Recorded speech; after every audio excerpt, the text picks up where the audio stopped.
Guys, makinig kayo dahil meron ako ditong 27 paraan upang maging malungkot at maging buraot kayo sa mga taong nasa paligid ninyo. Maghanap ng atensyon. Yung lumilika ka ng ingay o ng komosyon para mapunta sa iyo ang mata ng mga tao. O gumagawa ka ng ingay para mapansin. Umasa ng gusto na may tutulong at magbibigay sa iyo. Magreklamo lagi sa buhay. Huwag makontento sa kung anumang meron ka. Maghanap ka lagi. Huwag magpasalamat, maging ungrateful ka. Huwag tumanaw ng utang na loob. Patulan mo yung mga nanunumbat. Gastusin ang pera kahit di pa sinasahod kasi hutang ipangutang mo pa ito. Sumama ka dun sa mga taong kinaasaran mo, kinamumuhian mo. Maging tama sa lahat ng oras. Huwag tumanggap ng payo, hindi sila graduate.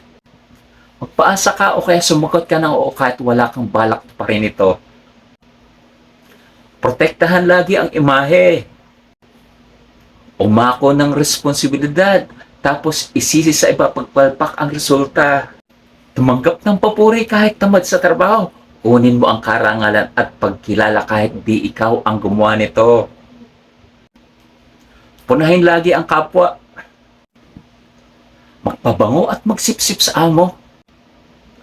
Mainggit sa tagumpay ng iba. Panira ng kapwa. Panindigan ang pagkakamali. Magbisyo ka nang walang pangsuporta. Manulsol sa kapwa. Magmarunong.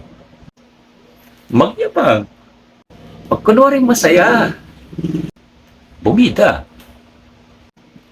Kunwaring mayaman. Kunwaring may sakit.